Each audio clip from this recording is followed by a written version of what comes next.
Shortly after the creation of Israel in 1948, the Arab-Israeli War erupted and resulted in the Egyptian occupation of Gaza and the Jordanian occupation of the West Bank. But the violence continued. Palestinian Fedayeen carried out guerrilla attacks and the Israelis launched a series of reprisal operations. Meanwhile, thanks to Egypt purchasing arms from communist Czechoslovakia, the Soviets began supporting and supplying the Arab nations, while the Americans and particularly France began supporting and supplying Israel. Tensions between Egypt and Israel flared up when President Nasser of Egypt closed off Israeli shipping through the Straits of Tiran, starting the Suez Crisis. Israel joined Britain and France in attacking Egypt and successfully occupied the Sinai Peninsula. However, after the conflict, they were forced to hand over the occupation to the United Nations. The conflict gave the Israelis confidence in knowing that they can successfully conduct a full-scale war, while Nasser emerged as the figurehead of Arab nationalism. Tensions flared up again in 1960, shortly after Syria and Egypt united to form the short-lived United Arab Republic. Israel launched a reprisal operation on the Syrians,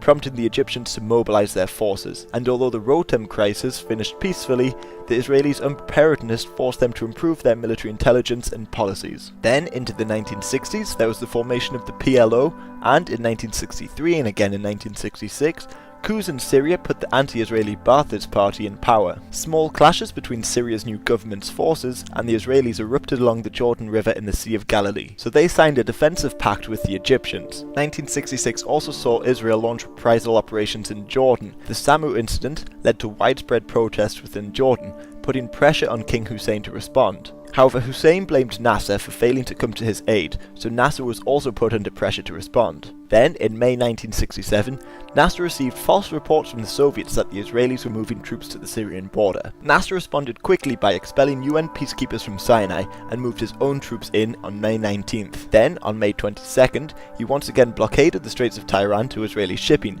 even though doing so would be considered an act of war by the Americans. However, US President Johnson bided for time, not wanting to get involved in the conflict, and warned the Israelis to wait. Meanwhile, Nasser signed a defensive pact with the Jordanians, and other Arab nations began to move troops to the Israeli borders as well. Now, to remain neutral in this issue, here are two scenarios. Israel needed to launch a preemptive strike against the Egyptians in order to gain the advantage against the larger forces on their border. Or, Israel knew the Egyptians were in no position to attack, but used this opportunity to launch an aggressive war with their own superior army. You be the judge of which is correct. Either way, on June 5th, 1967, Israel launched airstrikes on the Egyptian Air Force, crippling it while simultaneously moving troops into Sinai. Jordan and Syria responded to the call of arms, and other Arab nations, notably Iraq, sent a great deal of aid and weapons to the war effort. However, Israeli airstrikes also rendered their air force useless, so the Syrians and Jordanians responded by shelling Israel itself. The Israelis pushed into Egypt following their retreating army